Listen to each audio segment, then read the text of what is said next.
Band of Brothers, E Company, 506th Regiment, 101st Airborne from Normandy to Hitler's Eagle's Nest, by Stephen E. Ambrose. Introduction. Imagine for a moment. It's the early morning of June 6, 1944. D-Day. You're a young lieutenant, barely 26 years old. You and a dozen of your men are scattered, deep behind enemy lines in Normandy, France. Your mission, given to you just minutes ago, sounds like a suicide run. Across an open field sits a German artillery battery, 4 massive cannons dug into a trench system, protected by 50 elite German soldiers. These guns are raining hell down on Utah Beach, tearing apart the American boys storming the shore. Your commander looks at you and says simply, "Take care of that battery." You have 13 men. No heavy weapons. And you're about to charge across open ground against a fortified position of 50. What do? This isn't a scene from a movie. It was the reality for First Lieutenant Richard Winters and the men of Easy Company. And what happened in that field at Brecourt Manor became a textbook example of leadership and small unit tactics, an action so decisive it's still studied at West Point today. But more than that, it was a testament to a bond forged in fire, a brotherhood that turned ordinary young men into legends. The story of these men is captured in the monumental book, Band of Brothers, by the great historian Stephen E. Ambrose. This book did more than just document history, it breathed life into it. It became a cultural phenomenon, inspiring the acclaimed HBO miniseries and reminding millions what true courage and camaraderie look like. Ambrose had a gift for making history feel personal. He wasn't interested in the grand strategies of generals. He wanted to know what it was like for the soldier in the foxhole, the young man from a small town in America who found himself fighting for the world's freedom thousands of miles from home. Today, we are going to walk with these men. We're going to feel the burn in our legs as we run up Currahee Mountain. We're going to feel the sting of the cold in the forests of Bastogne. And by the end of our journey, you will understand not only what it takes to become an elite soldier, but something far more profound. You'll understand how the deepest bonds of human connection are forged in the crucible of shared hardship, and how ordinary people, when united by trust and a common purpose, can achieve the absolutely extraordinary. This isn't just a war story. It's a lesson in what we are all capable of. Book summary. Our story doesn't begin on a battlefield. It begins with a choice.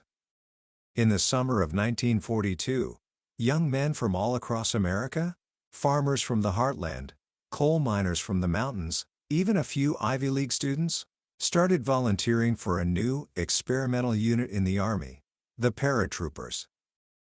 Why would anyone volunteer for something so dangerous? The pay was a little better, an extra $50 a month for enlisted men, but that wasn't the real reason. For many, it was a profound, personal decision.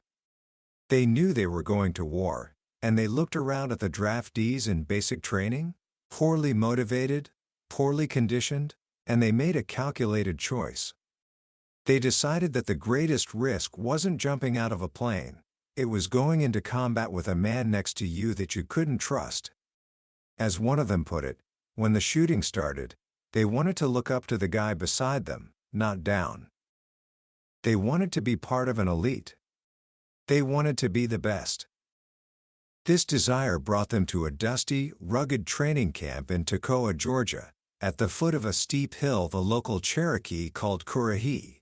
The word meant "we stand alone," and it would become the battle cry of their regiment. It was here that Easy Company, 506th Parachute Infantry Regiment, was born. And it was here they met the man who would, in a strange and painful way, make them who they were, their company commander, First Lieutenant Herbert Sobel. Sobel was a petty tyrant. He was arrogant, uncoordinated, and cruel. He knew nothing of the outdoors and was a clumsy athlete, yet he was tasked with turning these men into the toughest soldiers in the Army. And he was determined to do it, not through inspiration, but through sheer, unrelenting misery. He would march them on grueling night hikes without water, checking their canteens at the end to make sure they were still full. On inspections, he'd cancel a man's weekend pass for dirty ears. His favorite punishment was ordering a man to dig a 6-by-6-foot pit after a full day's training, only to tell him to fill it back in once he was done. But his signature torture was currahi. 3 or 4 times a week, he would run the company the 3 miles up the mountain and 3 miles back down. He'd be at the front, his arms flapping awkwardly, shouting, "Hi-ho, Silver," as men vomited and collapsed behind him. One day, after a huge spaghetti lunch, he told the men to relax, that there would be no run. Then, as they walked out of the mess hall, he blew his whistle. "The orders are changed," he announced. "We run." Ambulances followed the men up the mountain, picking up those who dropped out from exhaustion and sickness. Those who accepted a ride back were shipped out of the paratroopers that very day. The men despised him. They called him the Black Swan behind his back and swore that if the enemy didn't get him in combat, one of them would. For many, their personal war wasn't with Germany. It was with Captain Sobel. But something remarkable was happening. Through the shared misery, through the endless push-ups, the night marches, and the runs up Currahee, these individual men from all over the country were melting into a single entity. They were becoming a family. They learned to recognize each other in the dark just by the sound of a cough or the shape of a silhouette. They knew each other's stories, fears, and strengths. This bond, this comradeship, was becoming closer than friendship, closer even than brotherhood. They were being led by fear, but as one of the men, Richard Winters, later reflected, it brought us together. We had to survive Sobel. And while Sobel was the hammer, it was Lieutenant Dick Winters who was becoming the soul of the company. Winters was Sobel's opposite in every way. Quiet, thoughtful, and a natural athlete, he led by example. He never raised his voice, never asked his men to do something he wouldn't do himself. He was so genuinely interested in their well-being that they would do anything for him, not out of fear, but because they hated the thought of letting him down. Sobel saw this, and his resentment grew. He saw Winters not as an asset, but as a rival for the leadership of Easy Company. He began to harass Winters relentlessly, assigning him every dirty job he could find, culminating in a ridiculous charge: failure to inspect the latrine at the proper time. Sobel gave Winters a choice: accept punishment or face a court-martial. For Winters, this was the breaking point. He chose the court-martial. He knew it was a risk, but the leadership of the company had to be settled. The company wasn't big enough for both of them. Before the court-martial could happen, the conflict exploded. The non-commissioned officers of Easy Company, the sergeants who were the backbone of the unit, decided they could no longer go into combat under Sobel's command. They knew he was incompetent in the field. He couldn't read a map, and his tactical judgment was non-existent. On one exercise, he mistook the rustling of leaves for an enemy attack and nearly gave away the company's position. The sergeants knew that following a man like that into battle wasn't just dangerous, it was suicide. In an act of incredible bravery and risk, they collectively wrote letters turning in their stripes. It was an ultimatum to the regimental commander, Colonel Sink: either you replace Sobel, or we resign as NCOs. It was, for all intents and purposes, mutiny in a time of war, an offense punishable by prison, or even death. Colonel Sink was furious. He called the NCOs together and dressed them down, demoting and transferring the ringleaders. But he understood the message. He knew you couldn't lead men who had no faith in their commander. The problem was, Sobel had produced the best-trained, most disciplined company in the regiment. How could he remove him? Fortunately, a solution presented itself.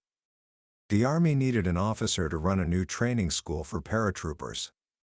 Who better than the man who had perfected the art of turning civilians into soldiers through sheer force of will?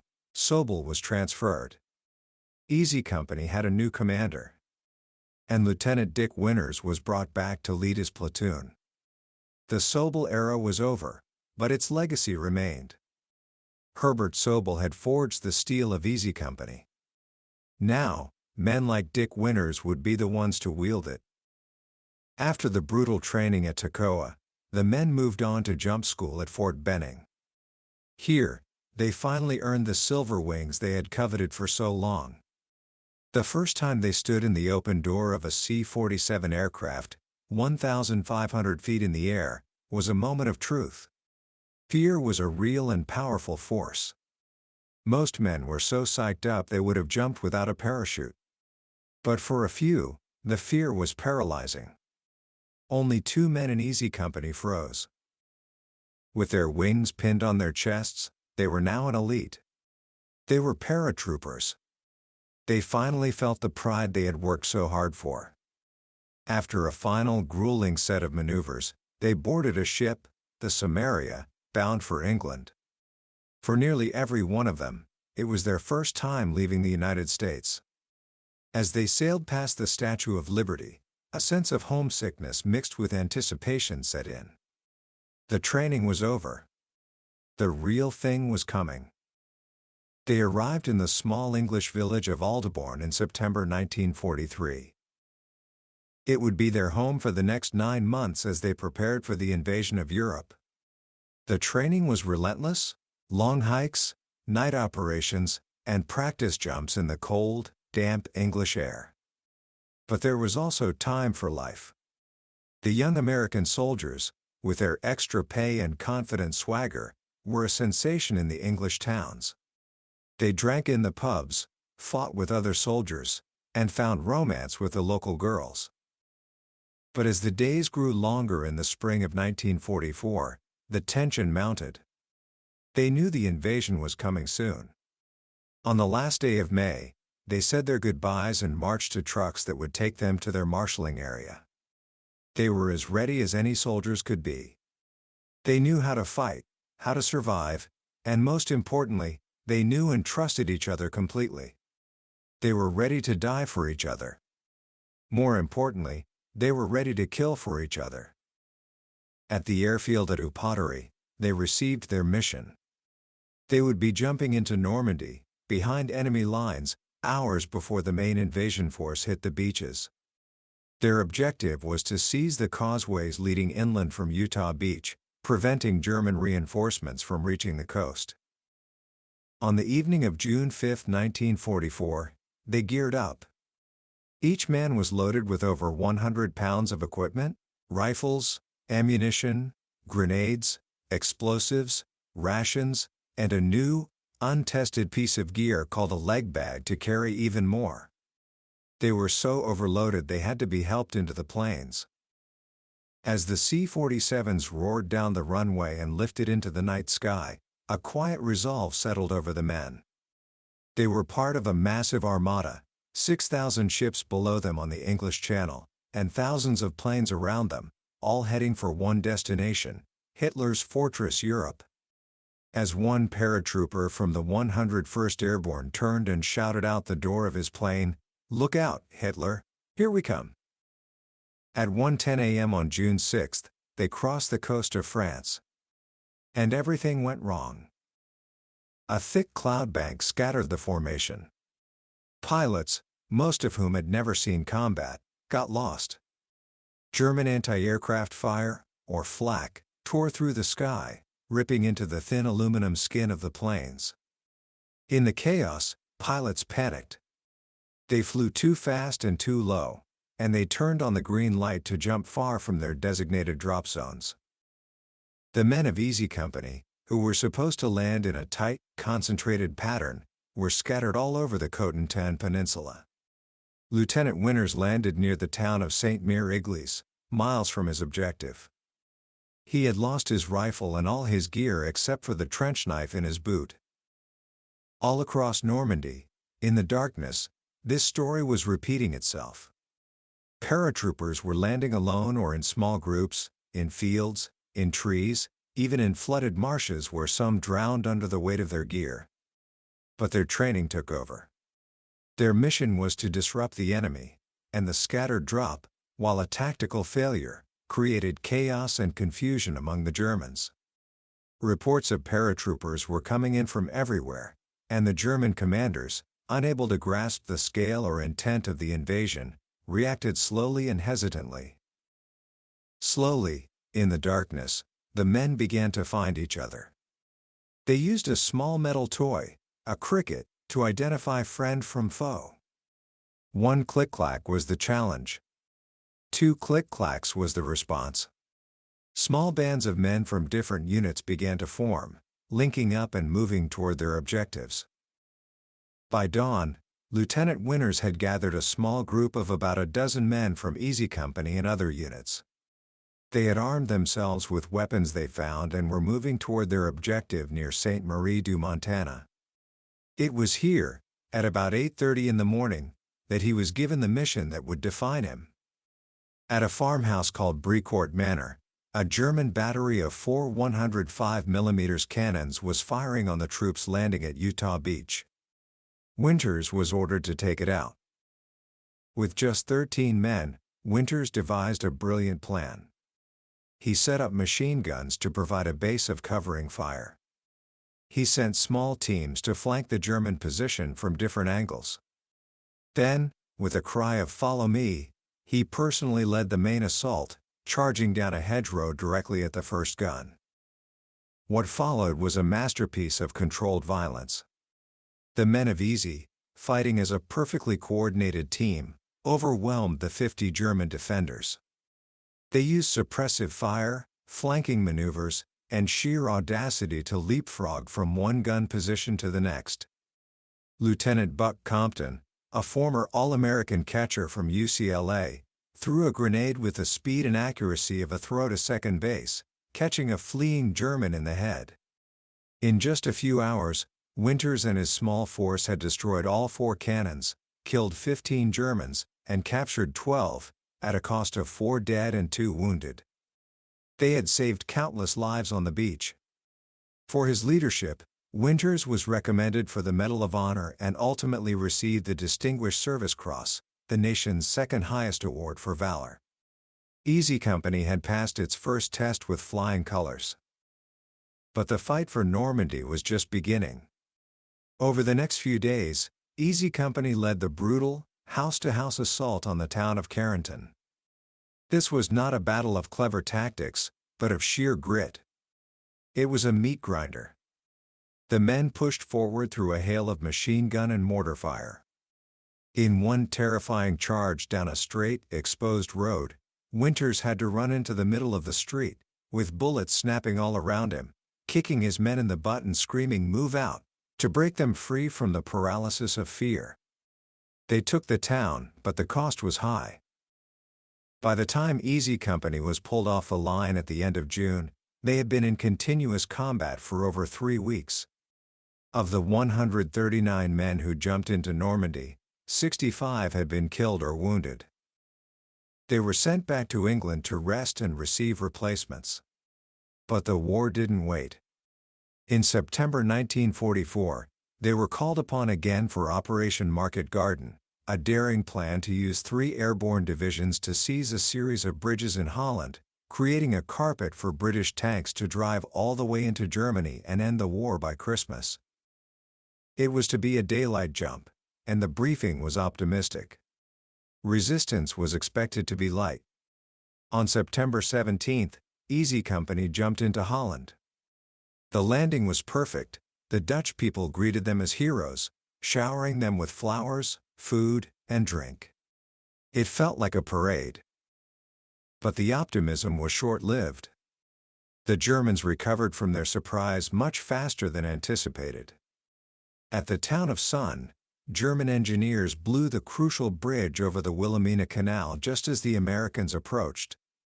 A few days later, outside the town of Noonan, Easy Company, supported by a few British tanks, ran headlong into a German panzer brigade. For the first time, Easy was outgunned and forced to retreat, taking heavy casualties. The road the Allies were trying to secure, a single narrow highway, became known as Hell's Highway. The Germans cut it repeatedly, and the men of the 101st found themselves fighting in every direction, north, south, east, and west, just to keep the artery open.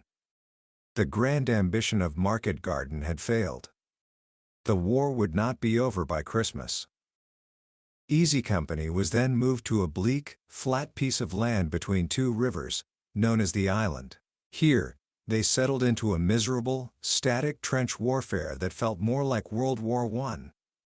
For 2 months, they lived in foxholes, enduring constant rain, cold, and relentless German artillery shelling. It was a period of patrols, skirmishes, and grinding attrition. On October 5, Winters led a daring nighttime raid where his small platoon of 35 men surprised and routed 2 entire German SS companies of about 300 soldiers. But it was also a time of deep fatigue and emotional strain. The thrill of combat was gone, replaced by the grim reality of survival. In late November, they were finally relieved and sent to a camp in Mourmelon, France, to rest.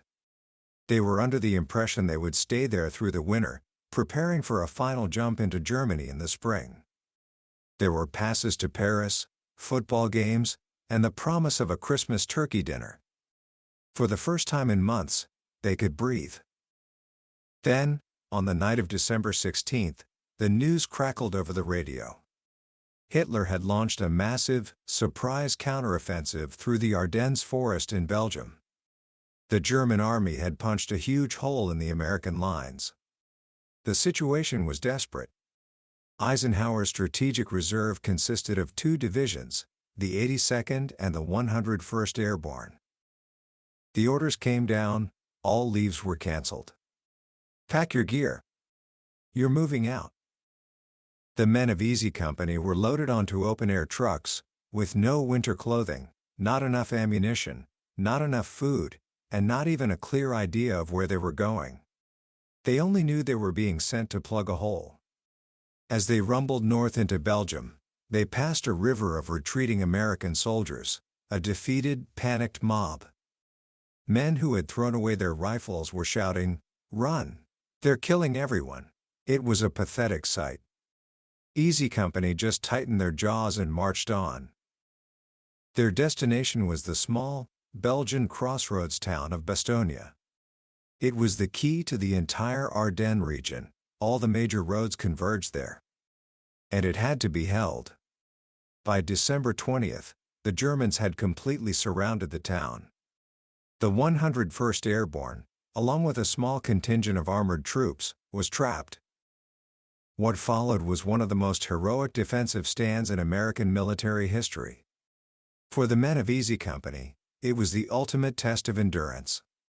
They were positioned in a pine forest just outside the town, facing the village of Foy. The temperature plummeted far below freezing. Snow fell relentlessly. The men dug foxholes in the frozen ground, but they had no winter gear. They wrapped their feet in burlap sacks, but that only soaked up the snow, and trench foot became a rampant, agonizing problem. They were constantly shelled by German artillery. Tree bursts, shells exploding in the treetops, sent a deadly rain of wood splinters and hot steel down on them. They were starving, freezing, and exhausted. For a soldier in a foxhole in Bastogne, the world shrank to a few feet of frozen earth. The only thing that mattered was surviving the next artillery barrage, the next patrol, the next hour. Men broke. Others held on, their sanity preserved only by the bond with the man shivering next to them in the dark. They talked about home, about what they would do after the war, anything to keep the fear at bay. On December 22, the German commander sent a message to the American commander in Bastogne, General Anthony McAuliffe, demanding their surrender. McAuliffe's now famous, one-word reply was delivered back to the Germans: "Nuts." When the men in the foxholes heard the story, it gave them a grim laugh and a surge of pride. They weren't giving up. On Christmas Eve, a sniper's bullet hit Corporal Walter Gordon in the shoulder, paralyzing him from the neck down. On Christmas Day, Patton's Third Army finally broke through the German lines and relieved the siege. The battered bastards of the bastion of Bastogne, as the press called them, had held. But their ordeal was not over. Instead of being sent back for a well-deserved rest, they were ordered to go on the offensive.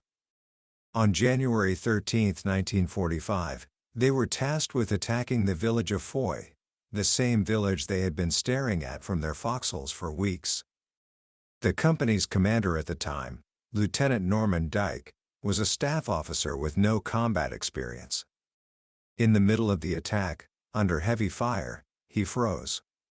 The attack stalled, and men were being cut down in the open snowfield. Dick Winters, now the battalion executive officer, saw the disaster unfolding. He ran forward, relieved Dyke on the spot, and ordered Lieutenant Ronald Spears to take over. Spears was a fearless, almost legendary officer. Without hesitation, he ran straight through the German lines, across the town, linked up with another platoon, and then ran back through the town, all under intense enemy fire, to lead the assault. His incredible act of bravery galvanized the men, and they took the town. The Battle of the Bulge was the costliest battle the U.S. Army ever fought. Easy Company had paid its share of the price. From the bitter woods of Bastogne, they moved into Germany itself. In April 1945, they stumbled upon a concentration camp near Landsberg. For the first time, they saw the true, unimaginable evil they had been fighting against. The sight of the emaciated, starved prisoners, the piles of bodies, the smell of death, shook them to their core. For men who thought they had seen everything, this was a horror beyond comprehension. It gave a final, stark meaning to their sacrifice.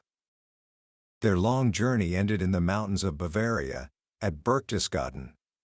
Here, they captured Hitler's personal mountain retreat, the Eagle's Nest.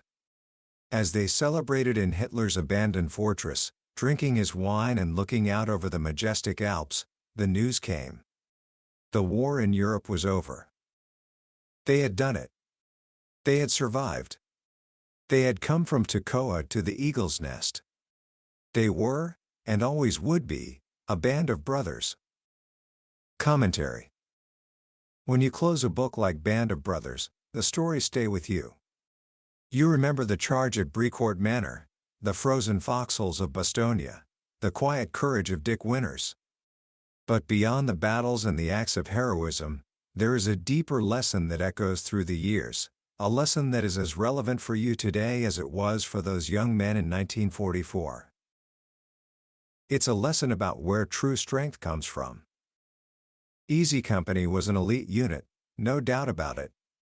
But what made them elite wasn't just their physical toughness or their tactical skill. It was the absolute, unbreakable trust they had in one another. It was the knowledge that the man on their left and the man on their right would do anything for them, and they would do the same in return. This wasn't something they were born with. It was forged. It was forged in the shared misery of running up Currahee Mountain under a tyrant. It was forged in the terrifying darkness over Normandy. It was forged in the shared agony of watching a friend fall, and knowing you had to keep going. In our modern world, we often think of strength as an individual trait. We celebrate the lone genius, the self-made entrepreneur, the star athlete.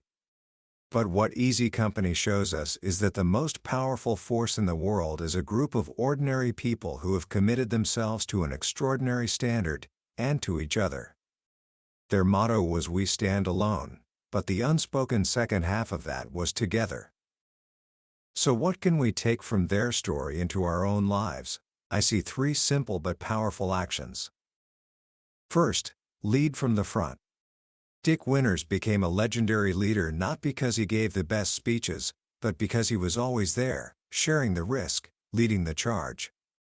Whether you're the captain of a team, the head of a school project, or just a friend in a group, the principle is the same. Never ask anyone to do something you aren't willing to do yourself.